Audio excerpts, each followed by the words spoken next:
गुजरात में एक गांव है पुनसारी। पुनसारी में वो सारी सुविधाएं हैं जो एक हाईटेक शहर में होती हैं। वहाँ पक्की सड़कें हैं, वहाँ जिन लोगों को पढ़ने का शौक़ है उनके लिए एक लाइब्रेरी खोली गई है, वहाँ के स्कूल में सीसीटीवी कैमरेज और एसी तक लगे हुए हैं। सबसे आश्चर्यजनक बात यह है कि गुजरात में उस गांव में पुनसारी में 2010 से ही फ्री वाईफाई तक उपलब्ध कराया गया है। वहाँ गांव के लोगों का इलाज अच्छे से हो सके इसके लिए एक हॉस्पिटल तक प्रोवाइड किया गया है। पुनसारी जैसे ही इस देश में ऐसे सैकड़ों गांव हैं जहां एक से बढ़कर एक अच्छी सुविधाएं हैं, लेकिन उन गांवों तक ऐसी सुविधाएं कभी नहीं पहुंच पाती यदि उन गांवों में पंचायती राज जैसी कोई व्यवस्था न होती। नमस्कार, मखरूपुर पंचायत द्वारा चलाए जा रहे पंचायती राज से संबंधित वीडियोज़ के इस पहले संस्करण में कैमरे पर राहुल के साथ मैं रोहित आप सभी का स्वागत करता हूँ।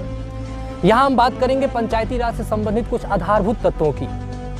शासन के 3 स्तर होते हैं: केंद्र सरकार, राज्य सरकार व स्थानीय शासन। स्थानीय शासन की अवधारणा हमारे यहाँ मौर्य काल से चली आ रही है। चंद्रगुप्त मौर्य के समय चाणक्य की बुद्धिमत्ता से जिस तरह से स्थानीय शासन की अवधारणा रखी गई, उसके बाद से स्थानीय शासन की परंपरा हमारे यहाँ चली आ रही है। अंग्रेजों के समय लॉर्ड रिपन ने इसे आधुनिक रूप देने का प्रयास किया और आज़ादी के बाद हमारे संविधान बनाने वालों ने इसे राज्य के नीति निर्देशक तत्वों में रखा और अनुच्छेद 40 के तहत गांधी जी के एक सपने के रूप में रखा।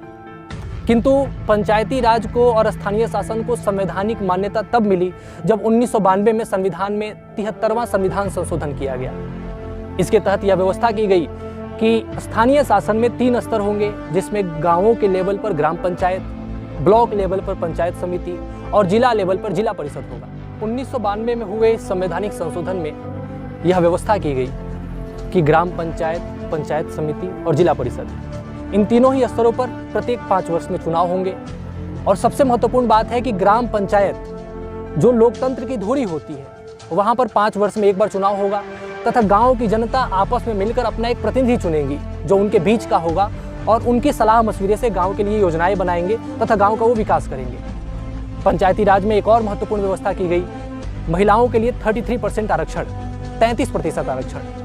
किंतु आश्चर्यजनक रूप से हमारे बिहार में ये बात है कि हमने महिलाओं को 33% आरक्षण की जगह 50% आरक्षण दिया है। यानी कि 2006 में जो बिहार ने ये कानून लागू किया, उसके तहत आज 2 में से 1 ग्राम प्रधान हमारे यहाँ एक महिला है। महिलाओं हमारे सीवान जिले में करीब 1530 गांव और 332 पंचायतें हैं। इन पंचायतों में प्रत्येक 5 वर्ष पर चुनाव होते हैं जो राज्य चुनाव आयोग करवाता है तथा राज्य वित्त आयोग की अनुशंसा पर राज्य सरकारें इन्हें समय समय पर फंड भी देती हैं। पंचायतों को ये धन सिर्फ राज्य सरकार से नहीं मिलते, बल्कि केंद्र सरकार भी समय समय पर इन्हें ग्रांट देती रहती है। पंचायतों को दिए जा रहे इतने पैसे का सिर्फ और सिर्फ एक मकसद होता है कि गांव में वो सारी सुख सुविधाएं उपलब्ध हों जो एक सामान्य नागरिक के संपूर्ण विकास के लिए आवश्यक है। वीडियो की शुरुआत में जिस पुनसारी गाँव का जिक्र किया गया, वो गाँव आज से 15 साल पहले बहुत पिछड़ा हुआ था, किंतु आज वहाँ की सुविधाएं शहरों को भी मात देती हैं।